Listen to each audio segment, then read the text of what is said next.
আমি দাঁড়ায় আছি, এটি আমাদের ইন্ডিয়া, আমার পাশে এটি ধানক্ষেত, এইগুলি সব বাংলাদেশ, এটি সব বাংলাদেশ। ভারত ও বাংলাদেশের মধ্যে 4000-এরও বেশি সীমান্ত। শুধু পশ্চিমবঙ্গেই আছে 2000-এর বেশি বর্ডার। প্রায় গোটা সীমান্তেই কাঁটাতার লাগিয়েছে ভারত। তবে সামান্য কিছু অংশ এখনও খোলা, আর সেই সীমান্ত দিয়ে মানুষ ঢুকে পড়তে পারেন এমন আশঙ্কা সীমান্তবাসীর।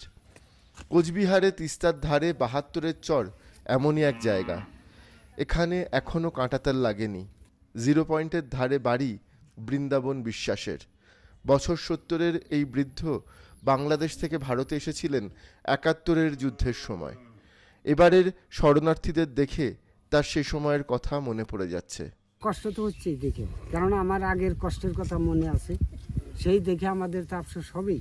এখনও আমাদের কম বেশি 2-1 আত্মীয় আছে, আমার মামাতো ভাই আছে, ঢাকা চাকরি করে, ওই ফ্যামিলিটা আছে, তার সাথে কথা হয়েছিল। সে বলল, ভাই ফোন করিস না, নালে যদি হোয়াটসঅ্যাপে দেখে আমার বাড়িও ভেঙে দেবে।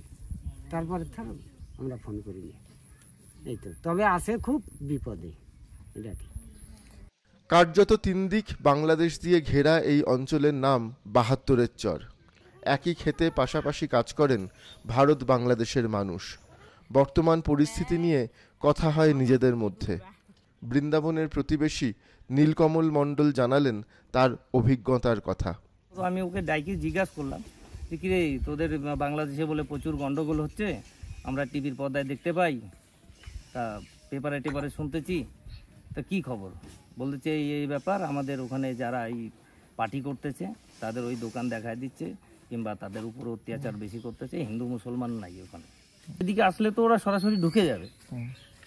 বাংলাদেশ থেকে যদি আমাদের এই কুচলিবাড়ি দিয়ে ঢুকে, তাহলে ওরা সরাসরি বাংলাদেশে ঢুকে যাবে। বিএসএফ হয়তো ডিউটি আছে, এখানে ডিউটি আছে, দেখেন এইটাই 0 পয়েন্ট আছে, এখানে ডিউটি আছে। যদি এই সাইড দিয়ে চলে আসে, তাহলে এখান দিয়ে এসে ঢুকে পড়তে পারবে।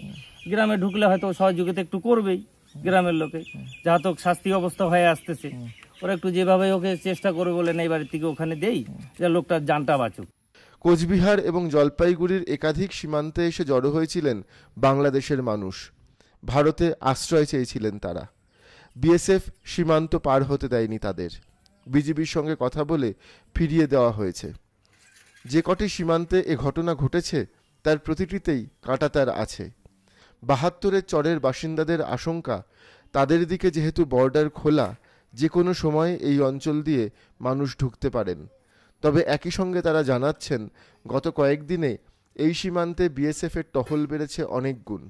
আছে কড়া প্রহরা, তবু আশঙ্কা থেকেই যাচ্ছে।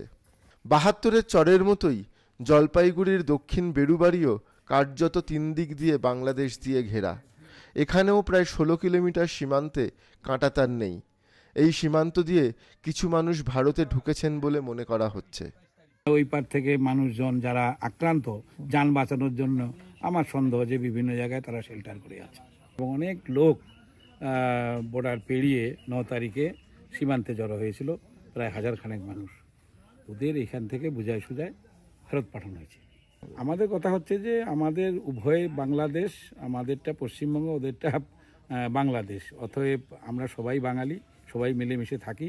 আপনারা সবাই ওইদিকে বোঝানোর চেষ্টা করুন, যাতে কোনো রকম অপ্রীতিকর ঘটনা না ঘটে, এবং বিশেষ করে বিভিন্ন ধর্মাবলম্বী মানুষ যাতে মিলেমিশে থাকতে পারে, আমরা সেটাই বারবার বলছিলাম। ফেন্স আমরা চাচ্ছি যে এখানে 16 কিলোমিটারের মধ্যে ইতিমধ্যে আলোচনার মধ্য দিয়ে 3 কিলোমিটারের সমস্যা মিটে গেছে। এই 3 কিলোমিটার খুব তাড়াতাড়ি হয়ে যাবে, এবং আগামী 27 তারিখ আমরা সীমান্ত নাগরিক সমিতির পক্ষ থেকে মাননীয় জেলা শাসকের কাছে যাচ্ছি যে আরও যে 13 কিলোমিটার থাকছে, এই 13 কিলোমিটারের মধ্যে প্রায় 7 কিলোমিটার বর্ডার আমাদের ফেন্সিং করা যায়, কারণ এইটা ভারতীয় ভূমি। সীমান্তের এপার থেকে বাংলাদেশে বাড়িঘর জ্বলতেও দেখেছেন এই অঞ্চলের মানুষ। কিছুদিন আগে এই সীমান্ত দিয়ে 1000 খানেক মানুষ ভারতে ঢোকার চেষ্টা করেছিলেন, বিএসএফ ঢুকতে দেয়নি। সারদা প্রসাদদের মধ্যস্থতায় বিএসএফ এবং বিজিবির উপস্থিতিতে সকলকে ফিরে যেতে বলা হয়। তবে যে কোনো সময় এর চেয়েও বেশি সংখ্যক মানুষ ভারতে ঢোকার চেষ্টা করতে পারেন বলে মনে করছেন সারদা প্রসাদরা।